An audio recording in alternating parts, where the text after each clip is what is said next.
বলুন তো, লালবাজারের নাম কেন লালবাজার, সাদা কিংবা কালো বাজার কেন নয়? দিতে পারবেন এর উত্তর? নমস্কার, আপনারা শুনছেন বাংলা হান্ট পডকাস্ট। আজকের প্রতিবেদনে জানাবো এর আসল রহস্য। আমরা যারা কলকাতা বা পার্শ্ববর্তী এলাকায় থাকি তারা কম বেশি লালবাজার নামটির সাথে পরিচিত। লালবাজার কলকাতা পুলিশের সদর দপ্তর।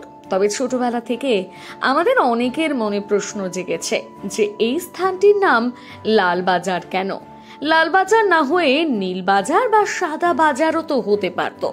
এই লালবাজার নামের পিছনে রয়েছে এক ইতিহাস। লালবাজারের নামকরণ, এই ইতিহাস সম্পর্কে কলকাতা পুলিশের ফেসবুক পেজে জানানো হয়েছিল কিছুদিন আগে।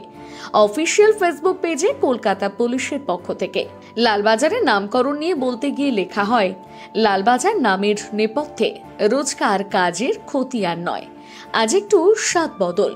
স্বল্প পরিসরে ভাগ করে নিচ্ছি লালবাজার নামের নেপথ্য কথা। শহরের ইতিহাসের বিষয়ে যারা আগ্রহী তারা চিন্তার রসদ পেতে পারেন। অনেকেই ভাবেন কলকাতা পুলিশের সদর দপ্তরের বাড়িটির রং লাল বলেই নাম লালবাজার। সত্যি কি তাই? আজ থেকে প্রায় 250 বছর আগের কথা। রাস্তাটি ছিল ছবির মতো সুন্দর। আজকের কলকাতা যেখানে বিবাদী বাগ তার উত্তর পূর্ব কোণ থেকে বউবাজার পর্যন্ত ছিল, তৎকালীন ক্যালকাটার এই রাস্তাটির ব্যাপ্তি। ইংরেজদের মতে রাস্তাটি ছিল বেস্ট স্ট্রিট অফ ক্যালকাটা। লন্ডনের রাস্তাগুলির আদলে বানানো এই সড়কপথের নাম ব্রিটিশরা দিয়েছিল অ্যাভিনিউ টু দ্য ইস্টওয়ার্ড, আর স্থানীয়রা বলতেন গ্রেট বাংলো রোড, কারণ এই রাস্তাতেই অবস্থিত ছিল একটি প্রসাদোপম বাড়ি, যার মালিক ছিলেন তৎকালীন কলকাতার অন্যতম ধনকুবের ব্যবসায়ী জন পামার। সেই রাস্তা আজও আছে সেই বাড়িটিও। 13টি আর্চ এবং পোরবন্দর থাম সম্বলিত সেই দক্ষিণমুখী 4তলা বাড়িতেই অধিষ্ঠান কলকাতা পুলিশের প্রধান কার্যালয়ের। লালবাজারের নামকরণ সম্পর্কে নানা মনের নানা ইতিহাসের পাতায় গবেষণার নথিতে কেউ বলেন তৎকালীন লাল রঙের প্রাচীন ফোর্ট উইলিয়াম দুর্গটির ছায়া পড়ত লাল দিঘিতে, সেই থেকে এলাকাটির নাম লালবাজার।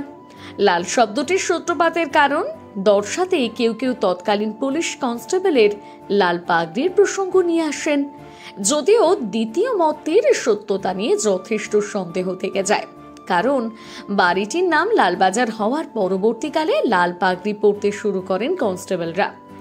অনুমান করা হয় বর্তমানে লালবাজার এলাকায় শ্রাবণ্য রায়চৌধুরীদের একটি কাছারি বাড়ি ছিল।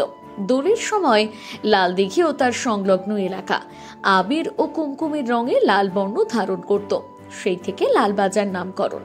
এই ধারণা অনেকের, কিন্তু এর সম্ভাবনা কম, কারণ রায়চৌধুরীরা বংশ পরম্পরায় ছিলেন শাক্ত কালীর উপাসক। ফলে বৈষ্ণবদের দোল উৎসব নিয়ে মাতামাতি করা কতটা সম্ভব ছিল তাদের পক্ষে সন্দেহের অবকাশ থেকেই যায়। রেভারেন্ড জেমস লং লাল ইটে তৈরি মিশন চার্চ বা লাল গির্জাটিকে লালবাজারের নামকরণের কারণ হিসেবে ইঙ্গিত করেছিলেন। এই লাল গির্জাটি 1768 সালে নির্মাণ করেন জন জেকারিয়া কর্নান্ডার, যিনি ছিলেন বাংলার প্রথম প্রোটেস্ট্যান্ট পাদ্রী। অথচ গির্জাটির প্রতিষ্ঠার বহু আগে ইস্ট ইন্ডিয়া কোম্পানির নথিপত্রে 1745 সাল থেকে লালবাজারের উল্লেখ পাওয়া যায়।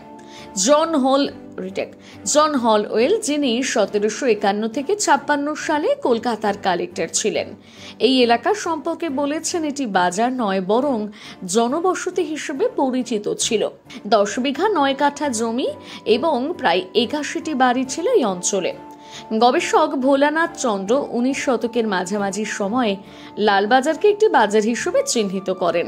তার মতে এই বাজারটির প্রতিষ্ঠাতা ছিলেন লালমোহন বসাক, সেই থেকেই নাকি লালবাজার। 18 শতকের শেষের দিকে লালবাজার এলাকায় ব্রিটিশরা অনেকটা সময় কাটাতেন। তখনকার বিখ্যাত রিসর্ট হারমোনিক ট্যাভার্ন অবস্থিত ছিল মূল বাড়িটির গা ঘেঁষে। উচ্চবিত্ত ইংরেজ নারী পুরুষের কাছে তুমুল জনপ্রিয় ছিল এই ট্যাভার্ন, যা সুর ও সুরায় জমজমাট হয়ে উঠত প্রতি সন্ধ্যায়। ওয়ারেন হেস্টিংসের ফেয়ারওয়েল পার্টি আয়োজিত হয়েছিল এখানে। লালের উৎস সন্ধানে পুরনো নথিপত্র লল শব্দটি পাওয়া গিয়েছে, যা লল স্রাব এর অপভ্রংশ। লল স্রাব বা লাল সুরা, এই সূত্র ধরে উল্লেখ পাওয়া যায় লল বাজারের। তবে যতই থাক মতানৈক্য, রঙের বিচারে যে নামের উদ্ভব নয় লালবাজারের অনুমান করাই যায়। শেষ বিচারে উৎস সন্ধানী অমীমাংসিত, অবশ্য নামে কি বা এসে যায়। এতক্ষণ আপনারা শুনছিলেন বাংলা হান্ট পডকাস্ট। বাংলা হান্টের আরো খবর দেখতে নজর রাখুন আমাদের পেজে। বাংলা খবর মানেই বাংলা হান্ট।